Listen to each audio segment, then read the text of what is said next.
Hello guys, good day. Testing tayo ngayon ng Connex Barrel 052. Target natin is 11 to 15. Yung sa 1 to 10 guys, dyan tayo nag-tuning kanina, nag-0. Tuning at saka 0, dyan tayo practice.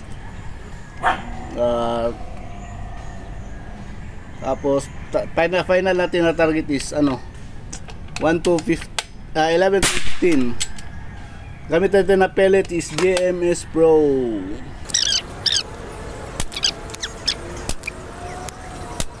Patay guys. Number 11.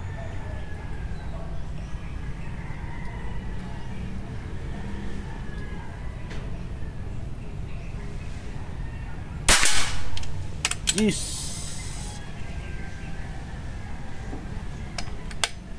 Number 12.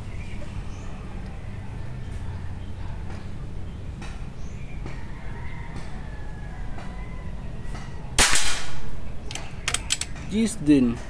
X ata. X yata X. Number 13.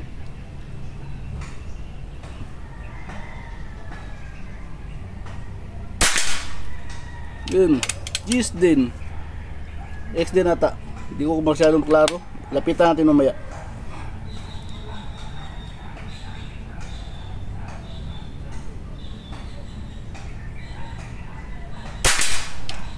Yun, X.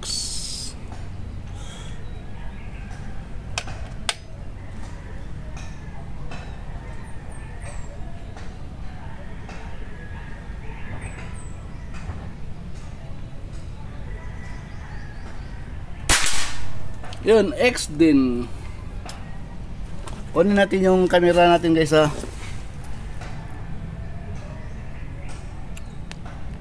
Sumout tayo, sumout. Ito natin camera. Okay. Ito yung gamit natin pang zoom dun sa target natin guys. Ano to? 20 to 40 times na magnification. Yun para dun sa ano natin sa target. Yun Yun dyan siya. Okay. Gamit natin na pellets guys is JMS Pro. Ito. Ito yung unit natin. Element scope, kamagong na buttstock. Ito yung association ko guys dito sa Davao City, Metro Davao Airgun Club. Tapos ito yung unit natin guys. Ayun unit barrel. Zoom ko na lang ha. Ayun dito na naman tayo, hindi klaro. Ayun 052, kunin 052. Ayan guys, naka-engrave na yan guys. Hindi na yan mabubura. Ano ito na barrel guys ha? 23 point something. 23 inches na lang. Round off natin 23 inches. Chrono is sira ang chrono ko. Hindi ko maano. Pero usually nasa 920 to 950.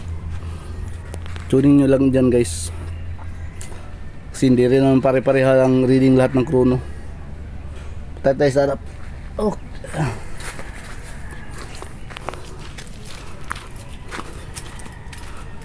Tagal ko na ano guys na zero kasi yung kamay ko siguro parang iba pulso natin ngayon.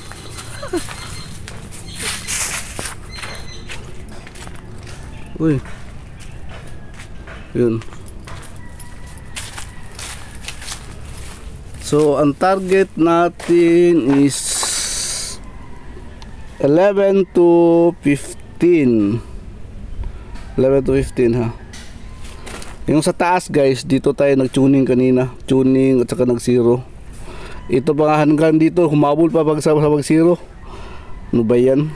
Yung scope kasi guys, basta once magalaw mo yung turret nya, di siya mag-relax agad.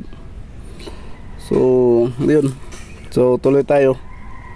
Ito yung tira natin. 11, final na tira natin. Gis lang. 12 ito pag ma-plug X na to guys, mawala na to. Ito din X na din to. Ito din X gitna, ito din X gitna.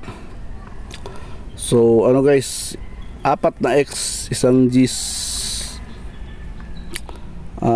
Connect 052, ito yung ano natin kanina, nag 0 tayo, nag tuning.